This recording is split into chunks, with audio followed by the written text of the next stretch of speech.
Good morning. Welcome to KUHS The Stream on Melody Drive. You are watching The Boost. The bottom one's a little higher. And Higher. oh, higher. Oops, sorry. Good. There you go. Okay, just making sure we got your good sound on here. You are watching The Weekend Boost, and I am your host, Paul Lane. Folks, I am so humbly grateful to have you all as our guests on the show today. Those of you who are from Denver know that it is Hispanic Heritage Month, and I'm giving a tribute to CALMA, the Colorado Alliance for Latino Mentors and Authors. All of the books that I am featuring today from past guests are members of CALMA here in Denver. And the first one, Virginia Sanchez, wrote this book, Pleas and Petitions, Hispano Culture, Legislative Conflict in the Territorial Colorado. I tell you, this book is a really eye-opener. I just love this. I met Virginia Sanchez when we did this interview, and man, she just had a lot of insight about history in Denver.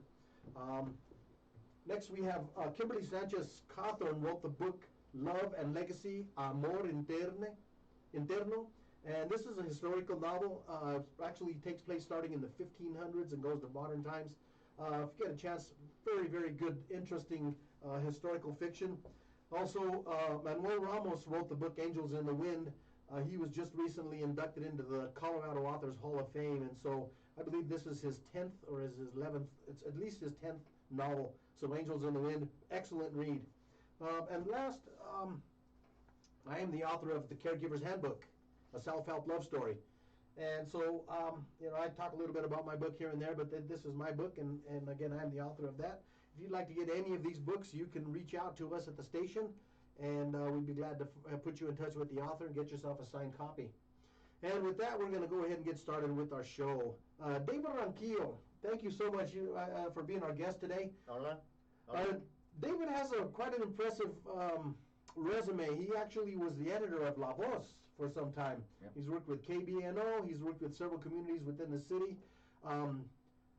I found out after our conversation that David was also a member of the Visiones Leadership Program at the Hispanic Institute. I was also a member there, and now we also had that in common.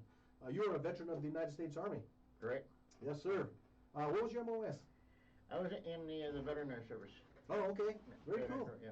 All right. David wrote this book. This is the second of a trilogy. This book, Make It Go Away, is actually an interesting fictional thriller. Interesting characters in the book, just from beginning to end. I really like that. So your first book was Fatal Flaws. Right. And in Fatal Flaws, it's about a book. It's about a gentleman. His name's A.J. Amador. Mm-hmm. A.J. Amador is a private detective or private eye. He's a internet researcher. Okay, he doesn't like to be called a private eye because he doesn't follow people around. Exactly. Yeah. Earlier in the book, he talked about, don't call me a private eye. I'm not a private eye. He was really picky about that. The book takes place in North. Well, a lot of the characters actually are from North Denver, and it was, when I talked to you the other day, I said, man, you are a historian. I tell you, I know a lot about Denver's history too, and so when I read through your book, it's like, oh yeah, I remember all this, I remember that, and then, and you talked a little bit about the Blake Street bombers, you talked a little bit about just everything. Yeah. That's who my primary audience would probably be, in the 40s and in their 40s and onward, and baby boomers for sure, mm-hmm. Who saw Denver from the early 70s, 60s, and 70s, and saw it grow. Mm-hmm. Okay, and a lot of it is disappearing now. Oh yeah, yeah. And so a lot of people in that age group will, like they'll make connections with things that I write about in there and recite, mm-hmm. And record, from different periods and places, okay, like the Wazee Lounge and Supper Club, Yeah, it was so funny. We were reading about that, and I was talking to Dee, my girl, and she was saying, "Oh yeah, I've eaten there. I've had dinner there." It was so fun because, we were really able to. And every page you weave part of the story into what's coming up, and so it flowed very nicely. I like the way there was several characters. Manolo. Marquez. Yeah. He's he owns a little cab company. Okay. that services the Latino community in Denver. Yes. Okay. So, yeah. And the other one is Connie Rivera, Connie Rivera. who is an established journalist and editorial writer at a Denver newspaper. Okay. Fictional newspaper. Yes. Okay. And then his buddy is his best friend is the movie director, producer. Okay. And Cortez, Don Cortez. Don, okay? yes, Don. Don Cortez. And he is his best friend, and they talk in movie lines all the time. Yeah, he's always dropping out a movie. Because they grew up, loving movies, and that's what Latinos used to do. You go to cine, okay? And they both grew up loving these movies, and they just started talking in movie lines, whenever they came up. So yeah. Yeah. Now, early in the book, AJ. My alter ego. Yeah, your alter ego. I call him David.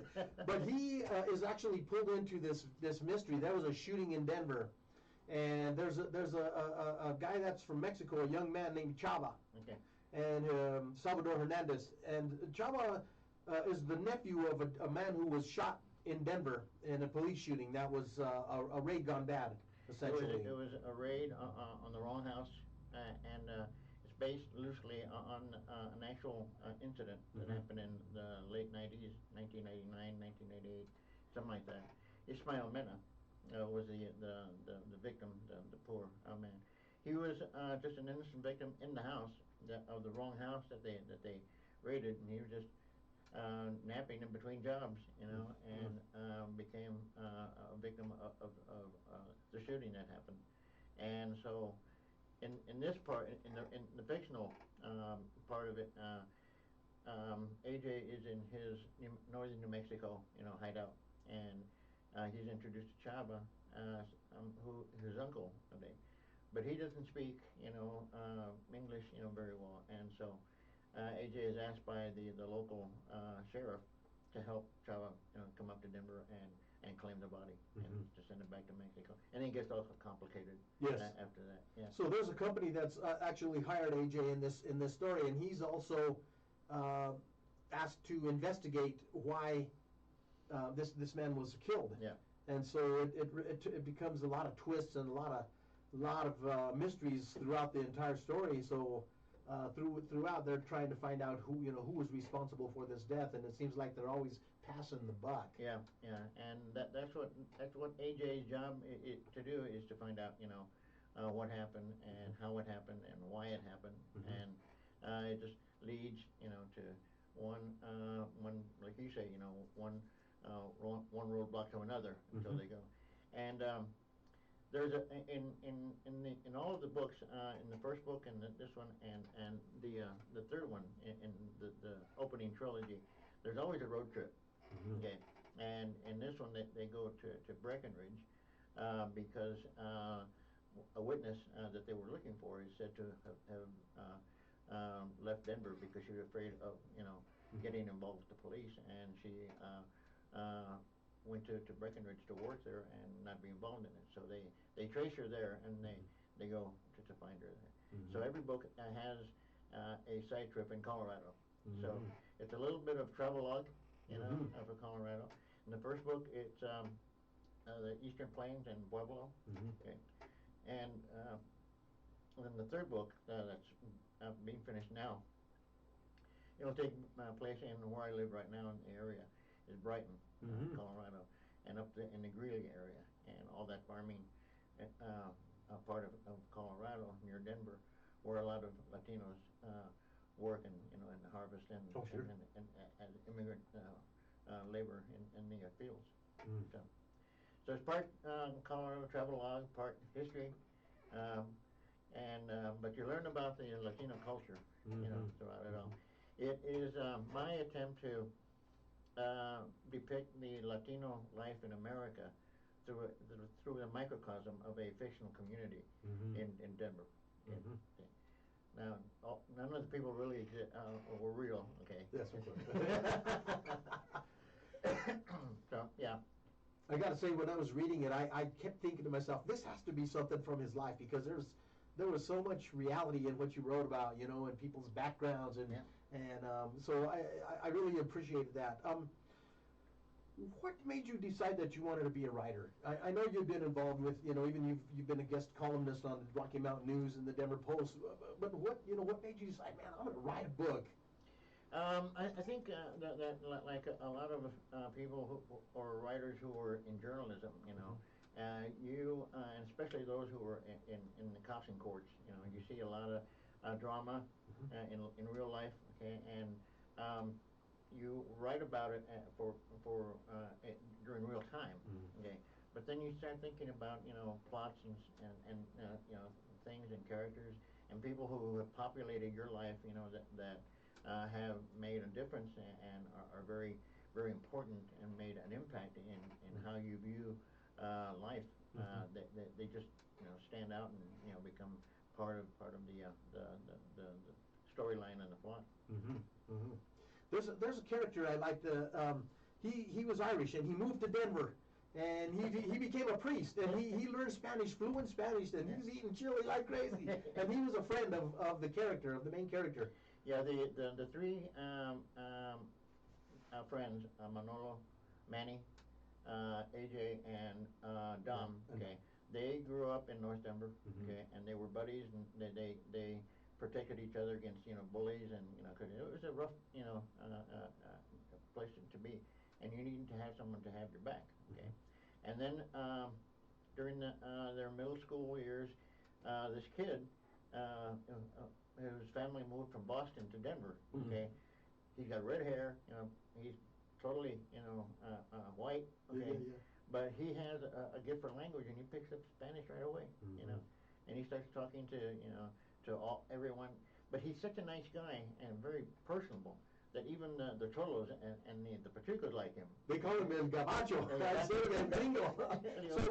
So for those of you who don't know, a Gabacho is a Latino's way of calling a white person, another name for a white person. A Gringo is a little bit harsher. Yeah, harsher. It's not as smooth of a statement. But I remember growing up hearing the word all the time, Gabacho, you know, Gringo, and you know, it's so interesting because when you grow up in this Latino culture, you have a completely different perspective of life all around. Yeah. And as you grow older and you start seeing that justice means a different thing for one group of people than it does to another group of people, and it means different from that group to another group, and it's really an odd dynamic. Yeah, it is. Yeah, and that's one of the things that the book addresses in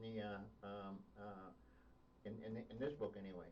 In the first book, as I said, the trilogy is the microcosm of Latino life in America, from the Mexican American side and Chicano side anyway. It doesn't, you know, address, you know, what other Latinos in America will be like, Puerto Ricans or South Americans or Central Americans. It's more focused on you know, Mexican Americans and, you know, their culture and tightness.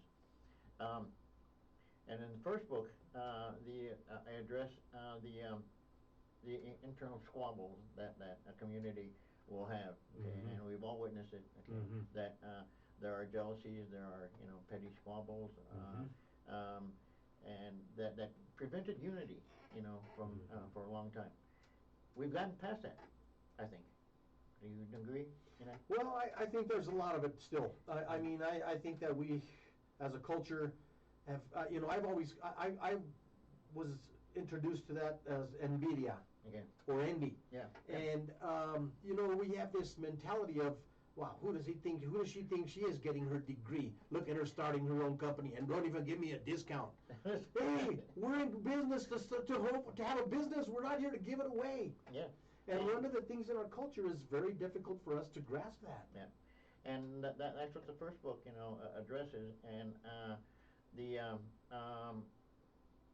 the things that happen within that first book, Fatal Flaws, is there's a conference that the local Latinos have been asked to be the organizing committee for this national legal foundation that is introducing a new civil rights movement. And the internal struggles don't lead to what happened, but there's a question about missing funds. Okay, $75,000. Okay, and hadn't been stolen. It's just misappropriated, but whoever did it, doesn't want to admit it. Okay, and so that creates and then he winds up getting kidnapped. Okay. The AJ? No, the man that did the appropriations of the money, or holding it and not giving it back, and he's kidnapped, and 3 of his car salesmen are killed in this brutal attack, and so now he's missing, and the money is missing, and AJ's best friend Dom, his brother is the chairman, and now he's on the hook. For the money. Yeah, because he's been signing off on on the financial reports. Okay. So AJ has to figure out how to get him off the hook and save the committee's reputation. Wow. Okay. And so he deals with all the petty squabbles and everything else, and so he helps bring everything together. Okay. And then in the second book, you address, like you were saying, the criminal justice system and how it works differently for Anglos and then for Latinos and blacks and Native Americans. Okay? Absolutely. And it's like I was saying, he's trying to solve what happened to this raid, and he keeps getting roadblock after roadblock after roadblock. Okay, so and even Father Mac, he says, this wouldn't happen with a white community, if it had been a white, or an Anglo victim. And so we look at how, Latinos, this portion of Latino America, Mexican Americans, view what is happening and how they fight and try to overcome the criminal justice system disadvantages to them. That's an uphill battle many times. It really is. Well, folks, if you're just joining us, you're watching the Weekend Boost. This is KUHS, The Stream on Melody Drive. We are interviewing David Ronquillo, author of Make It Go Away. This is his second book in a trilogy, and this book is featuring an investigator named A.J. Amador. And we've just been talking about justice within the Latino culture, and there was a scene in the book that was just, I can't even explain to you how much it hit me. And they were sitting in the Conejos airport. The company had sent him 2 tickets to come to Denver, and he brought Chava, this Salvador Hernandez, this immigrant who spoke very little English, and he had his big hat on, and they're sitting in this Conejos airport, and this plane unloads, and all these guys come by, and they're all businessmen. They're all white businessmen, and they all smirk at him, and one guy greets him. Yeah. And when AJ turns to Chava, and he says, "I think they would be more comfortable if you were in handcuffs and I was holding you." Yeah. And I mean, I chuckled when I read that. Yeah.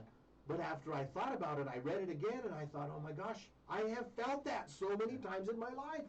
Yeah, they're at a county airport, okay, which is servicing all these executive planes, because they don't want to go through the airports. They live close by, so they have the money to be able to afford these things. And AJ's agency that contracts his services, Esperanto, okay. Well, they use the charter services, yes, okay, to fly around their agents. AJ's not the only agent, that Esperanto has, under contract.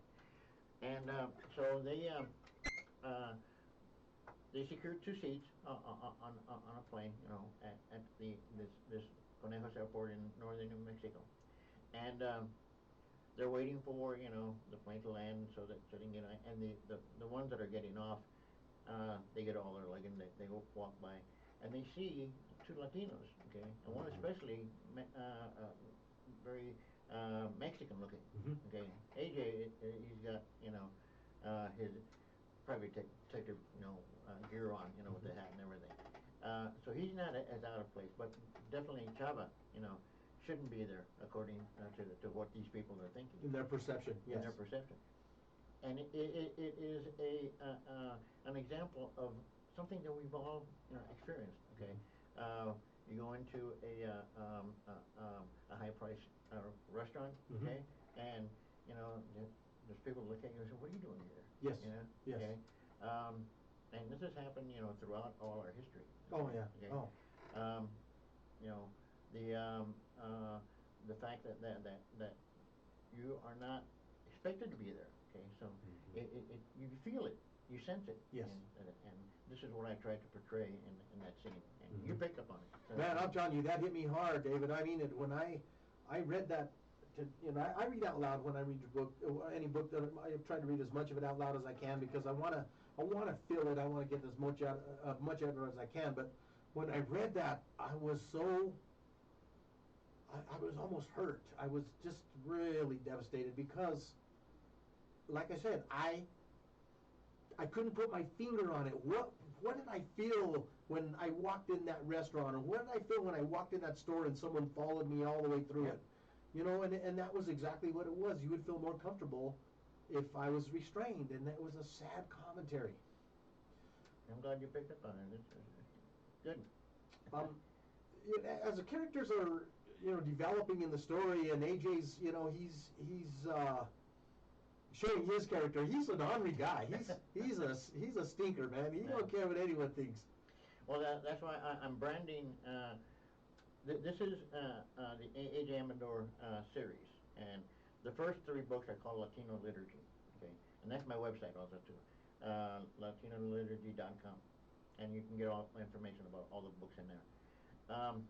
But the A.J. Amador series is beyond the 3, okay? The 3 is about teaching, and even Anglos and widows, can pick up the book to learn about Latino culture and how they've intermixed with the main culture, and how they made intermix and within themselves. Okay, and what they do. I'm big on food. Okay, I write a lot about Yeah, I love that. You talk a lot about food, and that's my forte. And but like you say, AJ is quite a character. He's off on his own, and it's modeled after the Mike Hammer series of first person writing by a detective. Okay, and so I'm and that was called Pulp Fiction back then in the 50s when it first come out. So I'm branding these 3 books plus the other 2 that are coming afterwards as Latino fiction. I mean, cool. No, Latino pulp. Oh, Latino pulp. That's great. That's Latino pulp. Yeah. I think there's a huge void, and there's it's so, one of the exciting things that I've experienced being finding out about Calma was that there were so many Latino literary geniuses in the city alone, just here. Yeah. And that's we're going to be on display a week from today. Oh yes. At a place called Raíces Brewing Company. It's in the old Denver, old Colfax. Below the Colfax Viaduct. Right. And it's called Raíces Brewing Company. Yes. Okay? And when we got permission to hold our book fair there, we decided to call the event Books and Beer. Books and Beer. There's going to be 20 authors featured. It's going to be 18. 18 authors. Yeah. Very cool. And the whole range of, like you were saying, the whole range of writing is going to be on display. Okay? From short stories to poetry to the history of Sylvia. No, not Sylvia. Oh yes, Virginia. Virginia. Yeah. Yes. She'll be there. Yes. Okay? Manuel will be there. And there will be authors who are not only writing short stories and poetry, but nonfiction. Okay, things like you have, on the caregiving thing, and historical people who write, about what our culture has gone back to, in the early conquistador days, and everything else. So we have a wide range of authors, and it's just impressive.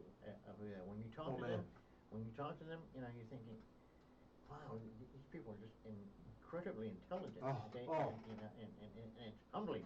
You Very know, humbling. to be in their company, you know. Yes, and yes. So I'm hoping that I will be able to stand up with my books too. But I got to share with you, David. When I went to the last Calma function,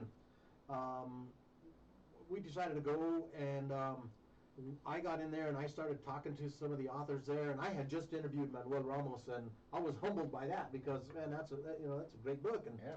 and when I went into that room and I was immersed in all of this wisdom and all of this genius and this history and this culture, I went home and I didn't sleep all night, man. There's a lot of energy. Oh, man, with yes. These people, you know, because you know they have something to say, and they have something to write. Yes. And so you know you can feel it. Yes. You know, and you're going to feel it at the Books and Beer. Absolutely. Book fair.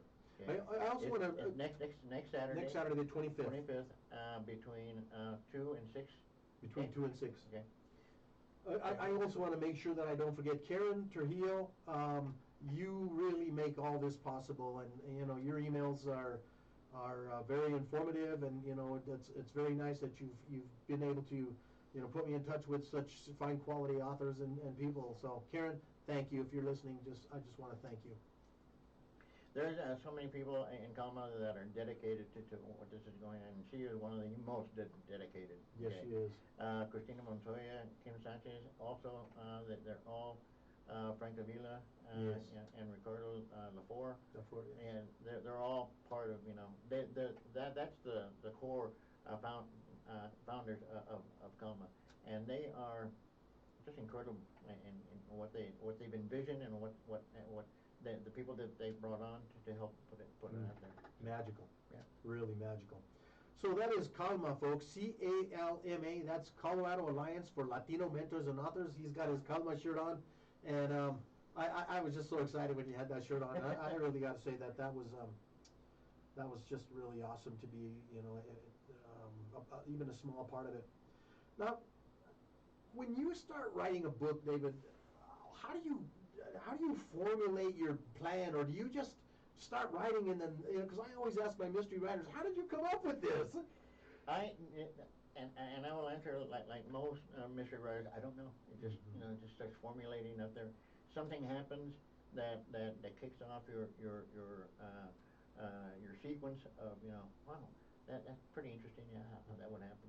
If you're watching Forensic Files on TV, you say, oh yeah, okay. I see where The wife did it.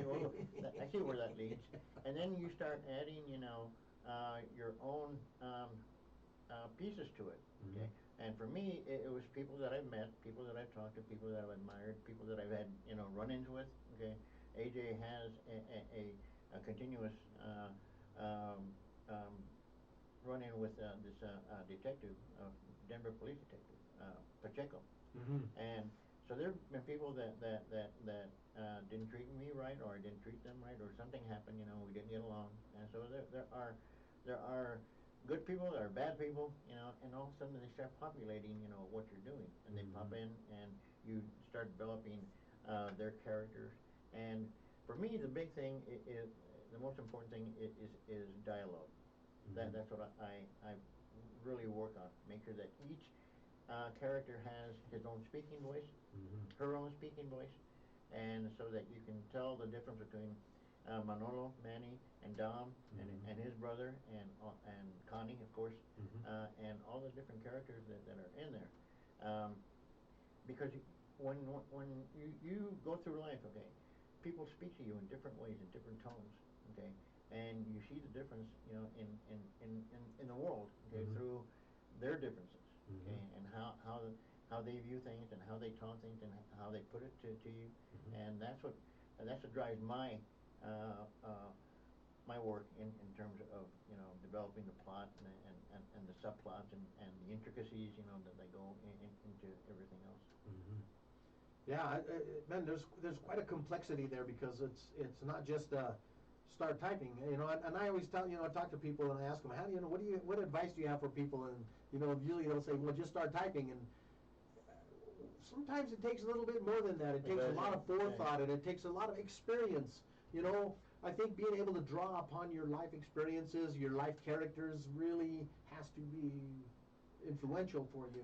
What I will do is I will kind of storyboard it like they do movies, okay, and I'll write chapters, okay, but only 2 or 3 sentences for each chapter and how they fit into the entire plot, and you already know the ending. That's the first thing that comes up, okay, and so you start building back, okay, towards from the solution, the ending of what's going to happen, and then I make sure that each, like I say, if I wind up with 20 chapters, then I'm going to start with each chapter add something. So I write 2 or 3 just a brief synopsis of each chapter for how it flows and everything else, and that's my style. That's how I put it together. Okay, very cool. Now, when you had all your work completed, what did you do? Where did you go from there? Did you? Well, I never found a literary agent, but I was there at the time that self-publishing was just becoming, on its own. Okay, and I found Amazon. Okay, and you can put your book together for free with them. You write it, and you can have them help you with the cover design and other things. But I did those for the first 2 books. Fatal Flaws, I designed that cover, and then this is the 3rd edition of Make It Go Away. Ah. And that's the thing. So Okay. so I was able to get into the initial stages of self-publishing, and then was able to get them out and in paperback form, and they're also an ebook form on Amazon. So you can get this book as an ebook, as an ebook, yeah. Okay. And in fact, these 2 are going to be on sale for 99 cents. The At the ebook. book fair? Oh, on ebook. Oh, very on cool. ebook during Hispanic Heritage Month through October. So I discovered and I'm really sold on Amazon right now, because it's free. When you put it together, then you learn how to manipulate, the process. Okay, and then it's ready. Then you just order whatever copies that you want. It's a POD, print on demand. Yeah. Uh-huh. And the thing is that because you don't have a publishing contract with a traditional publisher, okay, everything's on you. Okay, so you have to advertise it, you have to promote it, you have to get people to read it, get reviews. Reviews are the biggest thing. Yes. To get in a book, and so that's left up to you. So after you've written it, that your work's only begun. Because you got to start putting it together, and so that is the process that I use. Okay, there are people that still go through the traditional route and get a literary agent, and I may wind up getting one. After this goes out there, they may someone may look at it and say, well, I'll represent you, and get it through a regular publishing company, and then you retain all the rights to it, and so if anyone's interested in making a movie out of it, they deal with you, and you should be able to find a intellectual property lawyer, okay, who can represent you on things, like movie rights, Copyright laws. serial rights and things like that. Yeah. Yeah. Intellectual property. Talk about that. What does intellectual property mean? Anytime that you you create something like a website or a platform, an internet platform, or anything else, a book, okay, a song, okay, poetry, okay, that's intellectual property, and it's yours, and so you are the one that owns it all, okay, and so you actually sell the right or part of the rights to someone or some company on it. That's pretty cool. I learned about intellectual rights a long time ago. I produced a video and I did a lot of research and I found out about video, that. yeah. The same thing as intellectual rights. That's words you say, thoughts you think, it's whatever you create, invent. And so that's important to know. Again, it's and a lot of people don't realize that anytime that you create something, whether it's just it could be a phrase. Okay, you copyright the phrase, and that is your intellectual right. I came up with one this morning. I may not have 30 years to live, but I don't have 30 years to work. My intellectual right. Anyway, yeah, that's true. I mean, and that's important because what you have is your creation. It's you're the owner of it. You're not just a creator, but and so you have the say so. And so it's really important when someone starts writing a book and starts getting into writing, whether it's poetry or fiction, nonfiction, whatever the case. It's very important that you understand that intellectual rights, copyrights. And that's one of the things that we're going to work with Kama, for new writers that come on the scene, okay, and want to start writing either fiction, nonfiction, whatever they want to do. Okay, we'll be there to explain copyright laws, intellectual property right laws, and be able to help them not get taken by unscrupulous. Absolutely. So. One of the things people don't realize is when you write a book, it has to have this, and I don't even know what ISBN stands for, but there's a little number on the back of the book. That's an ISBN. And if you publish a book, it must have an ISBN on it because that identifies you as the author and this book as your intellectual property. Your property. Yeah. And so, and I learned all about that. I self-published too, and I had hired a literary agent, but that didn't work out for me. And so I pretty much made things happen on my own. And you're absolutely right. Writing a book is the easy part. The tough part is once it's written and you're the marketing guy, you're the guy that answers the phone, you wear all the hats, and the book's success or failure is really in your hands. And that's another good reason or goal of Kama is that you're not going to be alone. Okay, you're going to have people that are helping support, and you support them. Okay? Yes. Everyone helps each other.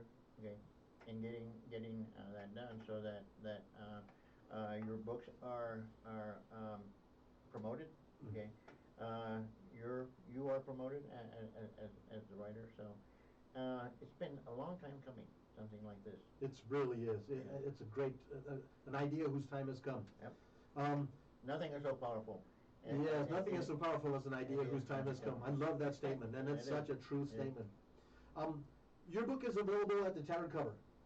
It will be. It will be. I'll be in.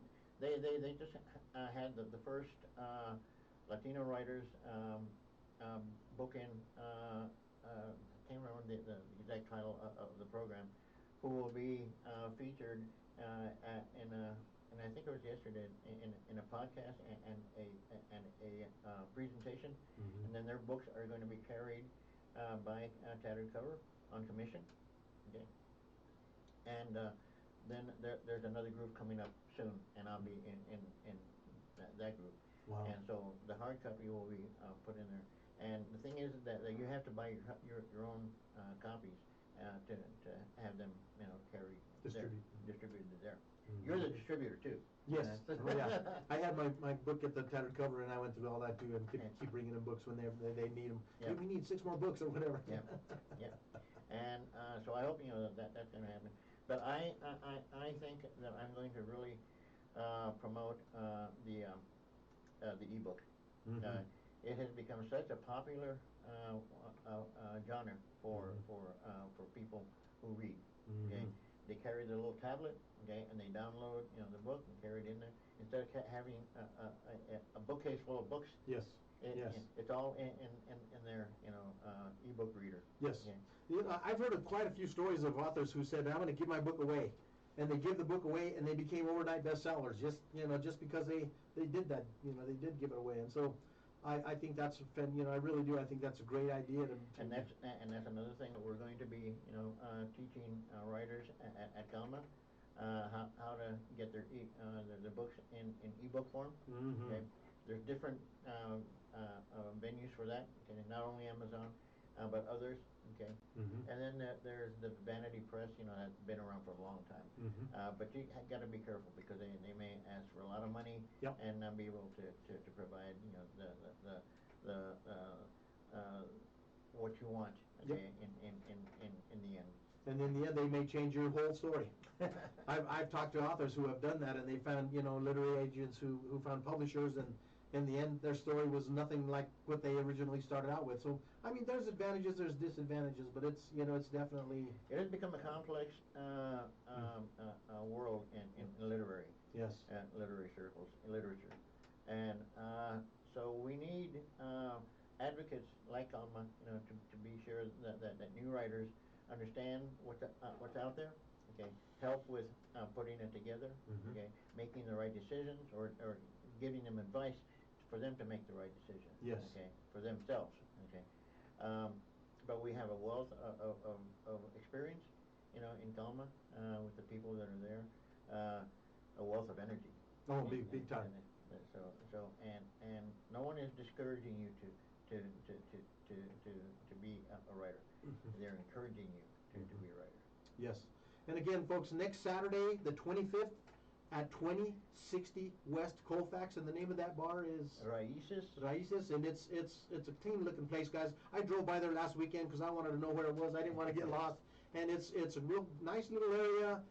It's well lit. It's very open. Nice parking there, guys. I tell you, those of you who are readers, man, immerse yourself in this. This is an opportunity to be around 18 literary geniuses who have written books, who have put together truly works of art, and their entire life and passion is in the pages that you read. And so, you know, please, I implore you, make an effort next Saturday to go. Also, after today's show, you know, of course, you know, Paul Chavez comes on with Deep Cuts after I'm done, but Henry Archuleta is going to be running an event over at Nick's Garden Center this afternoon. So it's for Hispanic Heritage Month, and go buy your chili up there. It's on Chambers and Evans. Right. So, yeah, I wanted to make sure to put that in before I forgot. I want to make sure that people know that my website at www.latinoliturgy.com. Yes. Okay. There's information there on the e-books that are for sale. Oh, good. Yeah. Yes. So Amazon is a really good outlet. I've got my book as an e-book on Amazon right now, and I haven't figured out how to find out how many books have been sold or get any of that other information. So that's something that I'm still getting, you know, to embark upon. Yeah, and talk to me later off the air, and I'll show you how they let me know. Yes. Okay, when a book has been bought, okay. And it goes I get my author's commission, okay, and it goes straight into my bank account, so you can set that up. Okay, yeah, that's a good way to go. The title of your book has an interesting kind of a hidden meaning. Make it go away. In this scandal that AJ's involved with in the story, he ends up coming and talking to some individuals at the city of Denver, and there's someone there, and they mentioned that I'm from the MIGA department. Yeah. And I had to chuckle when I read that, because then I read further. No one knew what that meant. No. Yeah, he was at a conference and yes. Of municipal employees, okay, and it was one of those conferences that's kind of a gift, okay, one of those giveaways for loyal service. It's in Las Vegas or Miami or someplace. It's just a treat for them because they don't get anything else. And the people that there were talking about their individual jobs and what they do within their own cities. Okay, and this one guy says, "I'm with the office of Make It Go Away." Yeah. Okay? And they all know what it meant. Okay, because they all go through the same thing, and it's just a way for the city to handle problems underneath. Bury them. Okay, and just make it go away. Okay, pay the people off. And so this is what AJ is fighting. Throughout the book. people are trying to make this thing go away because they don't want to be, in the spotlight, especially, in the media. Okay, Yes. about a wrong raid and it killed an innocent man. They held on to the search warrant for 10 days. Yeah. That was, I mean, there's, yeah, I'm sorry, I didn't mean to No, interrupt no, you. no, no, that's okay. And then that's what, one thing that Father Mac, found just outrageous. Okay, they wrote the search warrant. Okay, and didn't execute it for 10 days. Mhm. Okay, and they say, well, how'd that happen? Okay, they don't want to explain that either. Mhm. Okay, and a lot of other things. How did they get the wrong house? Okay, they don't want to, go into that. They just want to make it go away. Mhm. Okay, and so in trying to make it go away, they keep coming up with these little roadblocks, that AJ has to, overcome to get to the truth. And he has to go through so many roadblocks to get, to make it, because everyone in the story is trying to make it go away almost, and so he's definitely resilient and he's persistent and he He is. Well, and one of the things that he has on his side is this shadowy agency that he works for called Esperanto. Yes. Okay, and no one knows anything about them. Okay, he got hired. He was a journalist in Denver, and then an ethics complaint got him fired, and he lost his job. And he was a rising star, but the scandal kind of ruined his career. But he was contacted by this agency through the internet, okay, online. Okay, he never met anyone from Esperanto. Okay, talks were going, every once in a while. Jan, Yeah. okay, editor Jan, and he was recruited online. He's paid online. His assignments to Central and South America are online. Mhm. Okay, and then, but he has, because of how good he is. Okay, and they like his work, even though they don't like him being a smartass. Yeah. To them all. They always tell him, "You got the job done."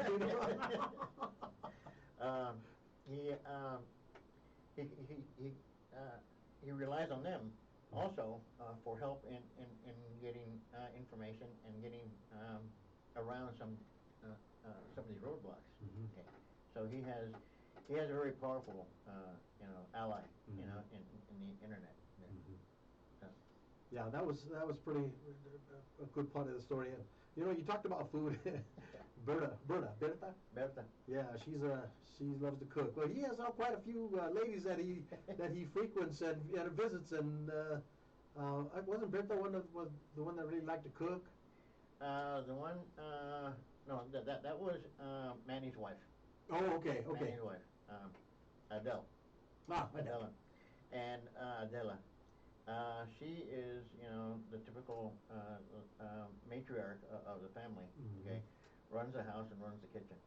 Okay, and so she's just a absolute lovable character in the book. And Manny is too, except that he's a little rougher, guy, taxi cab. He started as a cab driver. Yeah. He didn't go to college like AJ and Dom did, because he didn't feel like he was, ready for that or prepared for something like that, or that was his station in life. He just picked up a cab to feed his family, and then picked up two more. And then she realized that the Latino community was looking for Spanish-speaking drivers. Okay, so then they filled the void. Okay, Mhm. like you said, an idea whose time has come. Yes. Okay? And so he becomes very successful, even though the company that he rents his lease from is jealous. Okay, Mhm. and so that's going to become, an issue later on. Mhm. Berta is the lesbian ex-councilwoman. Oh, that's right. She was the lesbian with that. Yeah. Yeah. And she is a contact that AJ can count on. Okay. She's an ally. Yeah, an ally, and she's been in the city government, knows all the ins and outs. Okay. Better than AJ, even though he's covered it, but she was actually inside, so Mhm. so she can direct him through that. Okay. And then there's Connie, who is 15 years younger than him, but they've had this flirtatious kind of thing, you know, throughout their professional careers, you know. So it's yes and no, you know, kind of, you know, Sam and Diane cheers, you know, kind of. And yet very professional. But very professional. Yeah. There was a scene where someone says, "Oh, you know," they were talking about her, and they said, "As long as we have a friend in journalism," and man, she took issue with that. I mean, Yeah. you could almost see her emotion in that Oh, as you yeah. read the words. And I've seen that happen. Yes. Okay. Someone in city government just assumed that this reporter, okay, was always going to be on his side. Mhm. Okay. And the reporter had to set him straight and said, no, look, I like what you do, okay, but I'm not, you know, your ally, okay, in the press. I write what The facts. what my readers and my newspaper need to present. Okay. Mhm. So she did that with the lawyer that AJ accrued for for Shava and trying to get, you know, the body released. You know. Yes. Yeah, so she was, you know, I liked her professionalism, but I liked her character too. She was spunky too. Oh yeah, she's very strong. And that's the thing about the four characters that are prominent throughout the Latino liturgy, yeah, the trilogy. They're all strong and independent, but in different ways. Yes. Okay. Manny, because he is a strong provider. Okay. And so we're, you know, not working with bad stereotypes, you know, of the Latino father. Yes. And everything. He is very dedicated to his family, you know, and he did whatever he needed to do to feed, put food on the table. His wife is, he admits, you know, she's more, not smarter, but more in tune to business than he is. He just runs the cab and runs the guys, okay, and the scheduling and everything. She actually runs a company, okay, for them. And so you see the strength of a Latino woman, okay, knowing Appreciate that. And helping her husband, you know, put together a solid company, okay. And she's very, she is dedicated to her family, but she's very strong and independent too. Okay, like we've all seen it in our grandmothers and mothers and everything else. Yeah. Connie's very, like you say, you know, she's got, you know, spunk. You know, she and AJ go at it. You know, Oh, yeah. too. You know, Dom is the movie producer.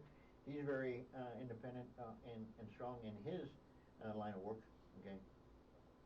And the difference is that he is not so much involved in what's happening in Denver. He's in L.A., you know, La La Land, you know, trying to get his movie career, you know, as a director and producer, you know, off the ground. So he's very independent, very strong. Okay, they're all positive characters. Okay, but in different ways and different, you know, approaches to life and careers. You know, one of the things that I've really noticed is a theme with pretty much every author that comes through is all of them have a great sense of gratitude. It seems like a lot of people who write seem to have a sense of understanding of, you know, appreciation for what they have. And I'm just curious, is gratitude a real big part of your life? I think recognizing the strengths of your culture, okay, and being having gratitude for being part of that, and developing in your own sense of being and your own sense of self is very important. And Yes. so the gratitude to my grandmother, my mother, and my uncle Chava. His name is really Chava. Cool. Yeah. That has been, you know, the foundation of, you know, what I was as a writer, as a Latino writer in Metro Denver. I think it's really important for us to look inside ourselves and to realize that there's a lot more in us than we realize. Everybody has a book in them. Everybody, it's sad, but I believe it's true. Everyone has a book in them. And you know, guys, if you're thinking about writing an article, a blog, a book, a short story, a poem, guys, pick up your laptop and start writing. If you don't have a laptop, pick up a pencil. And another thing, you know, that I recommend, and I've helped a few families do it. do their family biographies. Yes. Okay. And and you don't have to print 250,000 copies of that. It's just for your family. Mhm. Okay. And Amazon is the best way to do that. Yes. Okay. And I've helped people do that. I've contracted to do that. Cookbooks. Oh yeah. Okay. If you have cookbooks, recipes from your abuela and your Treasures. mama, Treasures. yeah. Yeah. Charles Trujillo, one of my past guests, he wrote a book about his life story, and now we've become friends. Man, I just love him. I love Charles, man. Yeah. Yeah, and it doesn't have to be, how the West was won, or the major literary bestsellers or Mhm. anything. It's just You don't have to be Shakespeare. No, you don't. Mhm. And it doesn't have to be something that's going to be on the New York Times bestseller list. Mhm. It could be your family's biography. Yes. Okay, and you want to print it and pass it down to everyone else, and they can add to it later. But it's important, I think, that we keep our history treasured. Treasure. Okay? Treasure. Because we have lost so many stories. Oh, man. From from the past, from our culture, going back to old Mexico. Certainly, certainly. I always talk about how my ancestors went to bed one night, and they were Mexican, and they woke up in the morning and they were American. Yeah. And when I was a kid, I always heard that. The border. I didn't cross the border crossed me. I yeah. never understood it until I started looking at my history and understanding that my family was in southern Colorado. That was Mexico. And we had, my family, my ancestors had a lot of land down there Yeah. that was taken from them. And that brings me back to Virginia Sanchez's book, about treaties and Yeah. how there was never any translation. And I don't want to go off track on that, but it's so important that your legacy is left behind, because 20 years, 50 years, 100 years after you're dead, after I'm dead, guess what? We're going to leave some legacy for someone else to move and to touch their lives and to influence them, maybe in a positive, life-changing way. We'll see what the future of Kalma is in terms of physical locality and everything else, because it's all been online, Mhm. because it was put together during the pandemic, and so all our meetings and everything has been through Zoom, okay? Mhm. And we're talking about getting together for live general meetings and steering committee meetings and things like that. And maybe eventually we'll have a permanent location where we have, a library. Yes. Okay, and start putting some of these books in there. Okay, so people know what they are, and people contribute, Mhm. to it. Mhm. That's a goal that I would have anyway. Mhm. That I would recommend. Yeah. So if someone's wanting to get involved with Kalma, where would they go? Who would they talk to? Is there a number, or is there someone that they might speak to that? We don't have a working number right now. We have individuals, that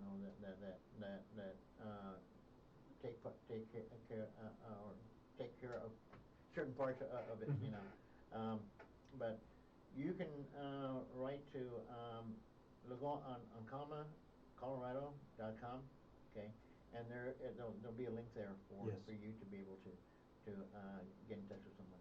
Mhm. So, guys, I really do. Man, just my short exposure to Kalma really was, I mean, it was, like you said, energizing. I was so pumped up, and I can't even explain it. It's like all this just magic was rubbing off on me. When I left there, I mean, I didn't sleep that night. For 2 days, I was just on cloud nine because I was just so excited to be around. Kalma has a Facebook page too, so They do? You can go through there. Yes. And find out, Okay. more. And folks, if you're interested in this, I'm going to do this. I'm going to put my number, call 720-233-6262, and I'll put you in touch with anyone from Kalma. You can email me. Or email David. Yeah. And your email is DG Ronquillo DG Ronquillo, RONQUILLO at AOL.com. at AOL.com. And guys, everybody's searching for a hero. If you can't find one, be one. David, I'm so grateful that you stepped out on that plank and became the hero, and that this book is here and it's solid. It's here and it's here to stay. And Perhaps you will influence someone to write a book one day, or perhaps you will influence someone to become a detective. Yeah. Or an activist, or a lawyer. My son's a detective in the Yes, police. your son's a police officer, yeah, Yeah. detective. And so, I'm so, I'm so thankful to have had you on the show today, and, just so thankful that I've had this exposure to, Kalma, it's been great. We have Paul Chavez coming up with Deep Cuts next, and then again later today you're going to see the event with Sylvia and Henry Archuleta. They're going to be over at Nick's Garden, and go out there and celebrate Hispanic Heritage Month. And roast some chili. And get your chili, man. They got chili selling over there, and they'll roast it for you and have it all ready to go, and you can take it home and bag it tonight, folks. Guys, I'm so humbly, again, grateful to have you as watching us today, and I just, I hope that you have gotten something out of the show. I hope that you've got some inspiration. I hope you got some kind of a desire or an interest in maybe reading some of David's literature. Our next guest is going to be Arturo Jimenez, and we will be talking about him, about his book. I have not received it yet, but he's also a Calma member, and so, folks, I'm just excited about life, excited about this. And he's one of the first Latino authors from Calma that'll be having their books at Tattered Cover. At the Tattered Cover. Introduced. Oh, very cool. Can't remember the name of the program, of the project, but yeah, he's one of the first ones. I'll find out more. Folks, there's a laptop in front of you. Start it out on your phone, on a piece of paper. Dig deep inside yourself and find that hero. Awaken that sleeping giant. He or she is ready. And all you got to do is just say, wake up. You've been watching The Weekend Boost. This is KUHS, The Stream. I am your host, Paul Lane. We've been talking to author of Make It Go Away, David Ronquillo. David, again, thank you so much for joining us. Thank you for having me. Okay. Have a wonderful day. Thank you so much. Adios, everybody.